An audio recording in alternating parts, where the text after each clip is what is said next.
moving along with television.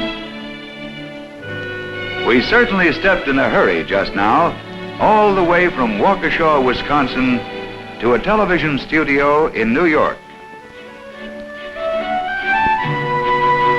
Here are the lights, the cameras, the sound equipment, all typical of what you'd see at any of the several television broadcasting companies. Even so, it's a long, long way to Waukesha. How can these dancers leap like a sunbeam across 800 miles of hills and lakes and prairies? Well, let's see for ourselves. Starting in a New York studio, let's follow their performance along a pathway that turns a large chunk of our country into one tremendous stage. Of course, catch the action in terms of light and shade. They then translate it into electrical impulses which pass through these small cables on the floor. These cables lead to the control room overlooking the studio. Here we see technical men adjusting the television image. From this point on, the program is channeled into Bell System facilities, which now take over to carry the program on its journey. Riding on local telephone company lines, the program speeds underground to a telecasting tower and on to the thousands of television sets throughout the metropolitan area. All at the same time, however, it is speeding underground to a telephone communications building many blocks away.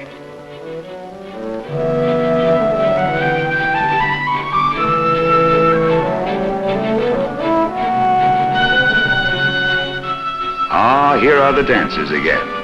We'll be seeing them quite often in other Bell System control rooms as we follow the program all the way to that living room in Waukesha, Wisconsin.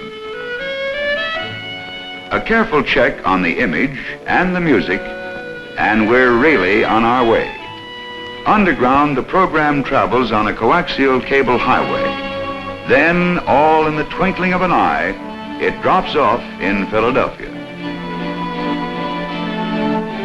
Here in the telephone building, we hurry along to another control room where we again check in on the dancers.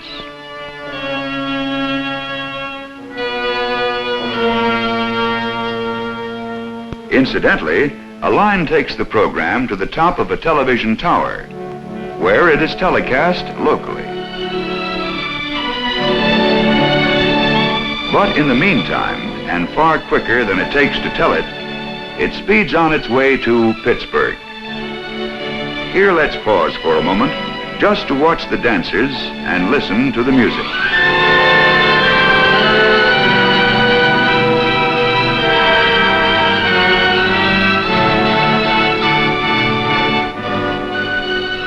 But now let's resume our journey westward, on to Cleveland and Toledo and Chicago.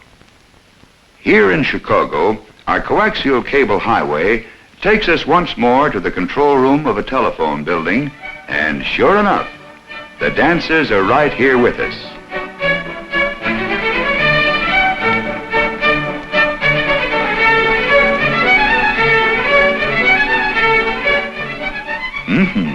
This lady might almost have stepped right out of a famous poem.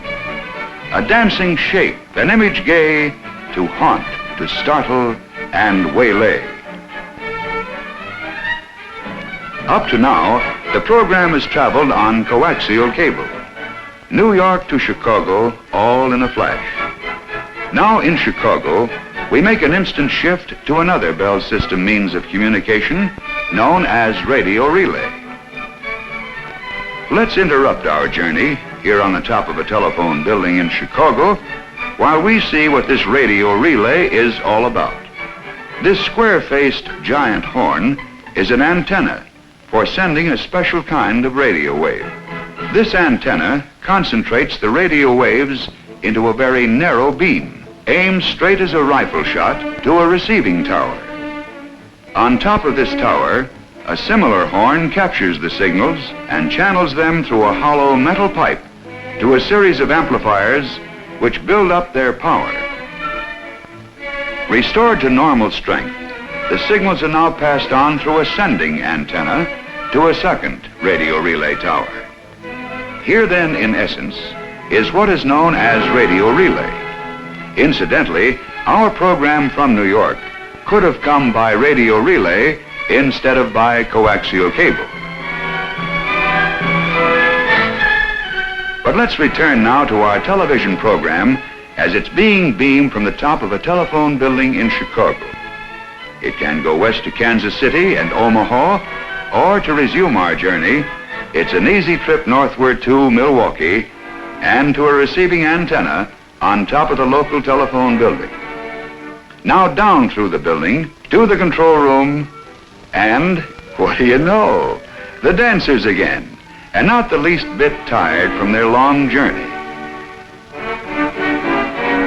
But naturally, they came here almost on the wings of light.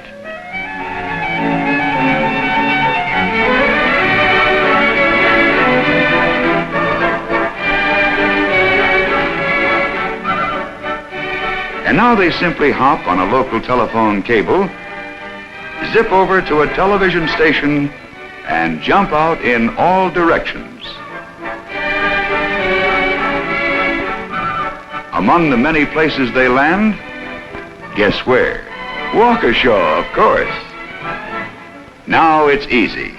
They're picked up on a television antenna on a certain house, and the trip from the New York studio is finished. The time, just about the 200th part of a second.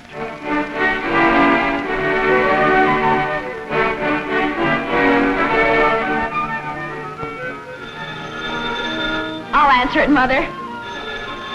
I think it's Jack. Hello?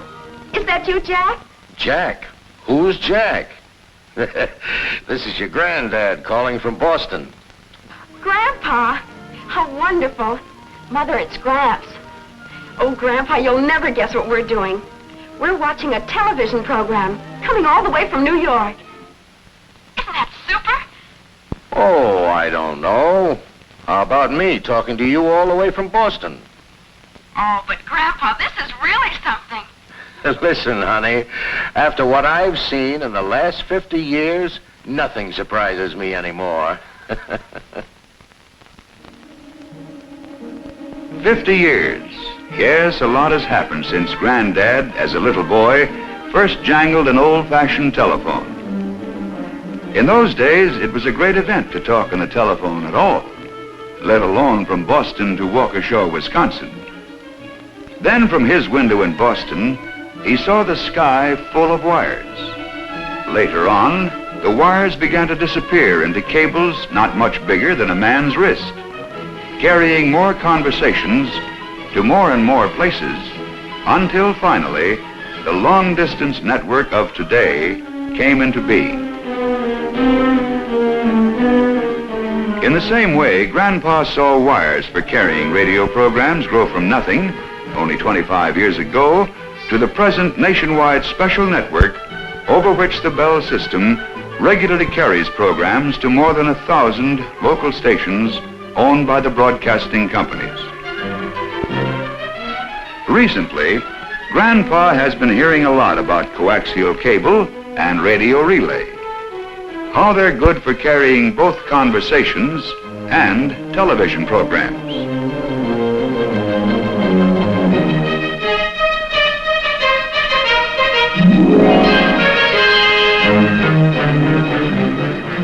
Nothing surprises Granddad anymore. So if he should look at a map of Bell System television networks as they are today, he'd probably tell you it's just history repeating itself.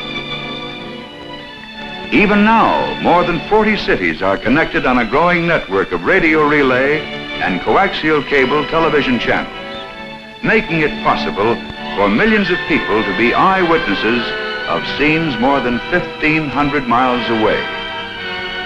What's more, the Bell system will keep on stepping along with television as fast as the requirements of the television industry are clearly demonstrated.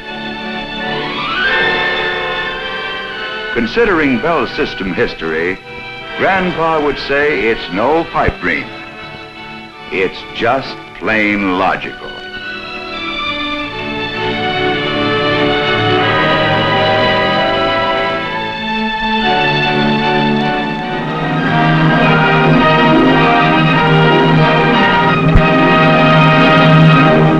The big one was when I got a call about the Clio Awards. The next room. You guys have no concept. Yeah, come on in. Right. This is all part of a collection that I have never gotten to in about 15 years. And the owner of the Clio Awards was in a drug deal. They burnt down his townhouse, and there, folks, is films that I have just pulled out of sales films, commercials, regional films, spot advertisements. Great history of television that I've never been able to get to. For those of us who grew up on these television images, it's hard to believe that until recently no official film or video record existed. However, New York's Ira Gallen has become the unofficial record keeper extraordinaire. He's been collecting obscure TV shows and commercials from the 50s and 60s since he was 18 years old, and now owns the world's largest private collection of television history. Alrighty, welcome back. I want to thank my friend Ira Gallen at Video Resources for sending me that milk commercial of Clint Eastwood. I'd like to thank my buddy Ira Gallen from Video Resources in New York for sending us the tape of Dustin. I'm sure Dustin will speak with him later about that. I could make it cross country without my 2 little ounces of skin.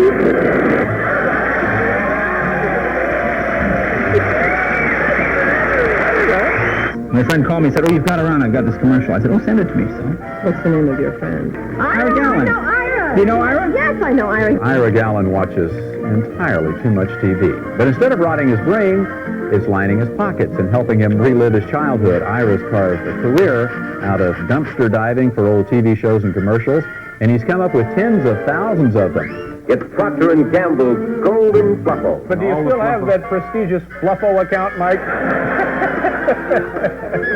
I'd like to get somebody up here and embarrass him. I'm sorry. Grew up with TV, and TV grew up with us, like the kid shows from the golden age of New York television. Hear the melodies, hear the words, and we're kids again. Ira Gallen collects old commercials and old TV shows and TV toys. He's trying to recreate the TV of his childhood on his excellent cable TV show, Biograph Days, Biograph Nights. We're talking about toys. What is hot at the toy fair? Of course, when we talk toys here on Smart Money with the Dolans on CNBC, who do we talk to? Ira Gallen. Of course. Exactly. Get excited about these toys. This is the oldest kid I know.